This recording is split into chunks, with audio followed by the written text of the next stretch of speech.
Good morning, Flagler County. I'm Rich Carroll. You're listening to Flagler's Morning News on Thursday, September 21st. This is America. This is what we do. We grow, we build, we make jobs. Palm Coast Vice Mayor Ed Danko talking about the decision to greenlight a land use change that allows for 850 units to be built in the development to be called the Cascades on the west side of Seminole Woods Boulevard. Every building, every development we do creates jobs, creates income for our city. Whether the folks working on those projects or not even live here, they certainly spend money here on gasoline, on food products. Councilwoman Teresa Pontieri was staunchly against the rezoning and got into a heated debate with developer Jeff Douglas. Amid the debate, Councilman Nick Kloufis cautioned, I would just like to kind of hold back all the fear-mongering that has been going back here. There's a lot of talk about what could potentially happen in the future, but I think it's important that we stick to the facts and actual content of the way that this is going to impact the community, but also historically what has gone into these type of agreements. Councilwoman Kathy Hyder expressed hesitancy in approving the plans, but ultimately did vote for the rezoning. My main concern is what happens when we stock in another 850 units in this development that's there, because it is going to have a large impact on the residents of that particular area.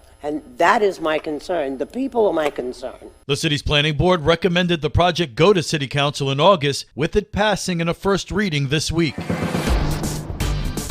This local news is a service of Flagler County's Toyota dealer, Beaver Toyota, US 1 St. Augustine, here to wow you.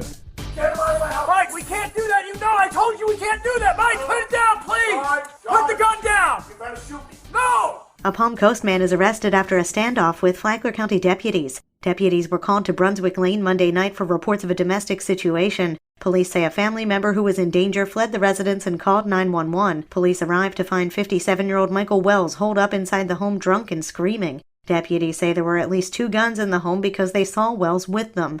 Police say he placed one outside the residence peacefully, but came out yelling and brandishing the second gun. He ultimately surrendered peacefully. Wells faces charges of domestic battery, assault, strangulation, false imprisonment, and aggravated assault on an officer. He's being held on a more than $100,000 bond. From the WNZF Newsroom, I'm Amy Cherry.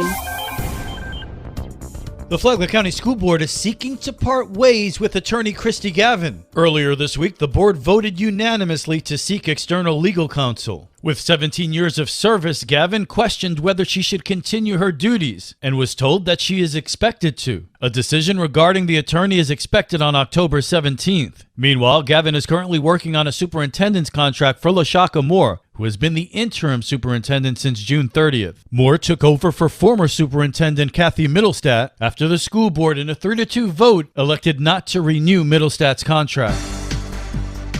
Law enforcement in Flagler County logged a busy weekend keeping you safe. Narcotics, the fleeing teen, and a bomb threat highlight the weekend arrests. Yet another busy weekend for our deputies, according to Flagler County Sheriff Rick Staley. On Sunday, a Flagler Palm Coast High School student made an Instagram post about his yearbook pictures with a caption that said, "I'm going to blow up the school if I can't retake." With the assistance of Youth Services Division Sergeant Meehan, the person was identified and ultimately arrested for written threats to kill and was turned over to the Department of Juvenile Justice. Then on Friday night, during a traffic stop along Belterre Parkway, drugs and a large amount of cash were discovered that led to an arrest. In all, Flagler County Sheriff's Office deputies made 11 arrests last weekend, and deputies handled 845 calls for service and made 141 traffic stops. I'm Karen Johnson.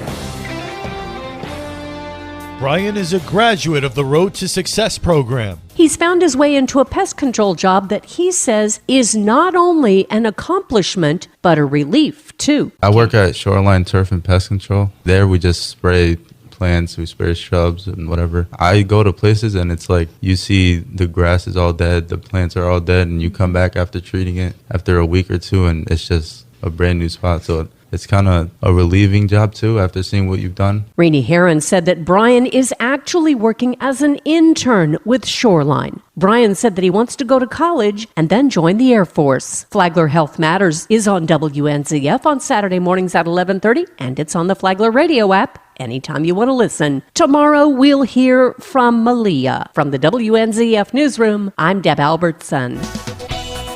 And now you're up to date on Flagler's Morning News. I'm Rich Carroll.